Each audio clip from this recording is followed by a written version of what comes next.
Okay guys, welcome back to the video. You guys probably noticed that the setup is a little bit different. I'm just trying something new, got this mic, changed the background a little bit. So if you guys like this, just let me know. If you guys don't, also, all good. If I sound a little different, it's the new mic.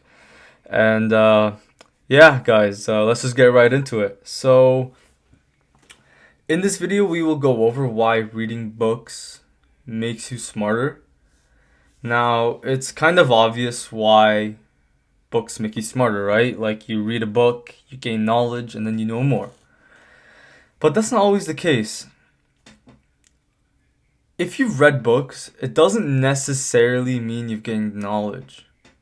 It could be any book, right?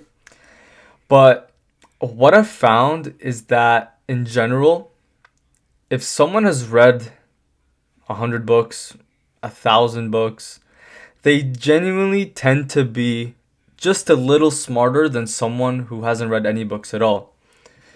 I know many people who have not read books, and I can say that they are a lot different in terms of the way that they speak, the way that they articulate their knowledge, how they talk to other people, and just how they think in general compared to someone who has read a ton of books. It's really obvious.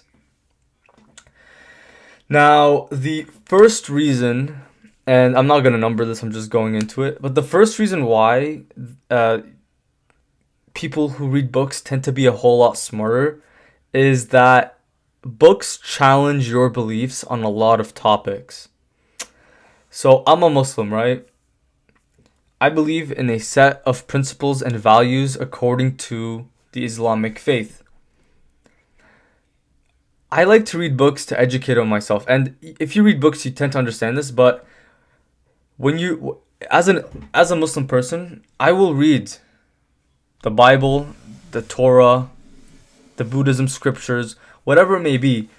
And by reading a whole lot of different things in terms of my religious views, and this could go for anything also in terms of political views, your values, the way you look at life, by looking at other ways of looking at things and studying things, your mind will expand and your beliefs will change, the way you look at things will change, and the way that you even talk to people will differ because of the way you are reading things.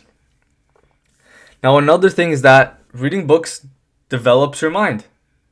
It is a form of focus and it requires a certain amount of discipline that things such as iPhones, iPads, computers, they don't give you that level of focus.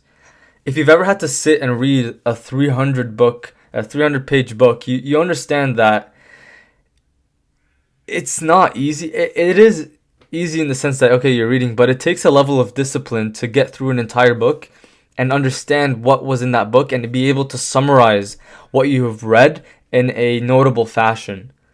And that process of reading, summarizing, making notes, highlighting, all that stuff requires a form of discipline and mental toughness that no other thing gives you.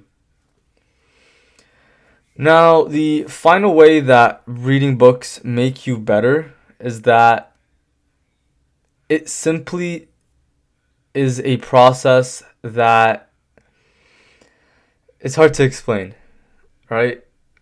Because it makes you focus, because it develops your mind, because it gives you and exposes you to different ideas, it develops you as a person, which makes you so much different, so much better than even yourself from just a couple of years ago. Like, I have a number of books that have individually changed my life, but after reading hundreds of books, the mere fact of exposing myself to different views changed even who I was. Not just compared to my peers, but who I am as a person. And I don't even recognize myself in what I believed from just a year ago. And I think that's what the true value in reading books are. And yeah, that's the video, guys.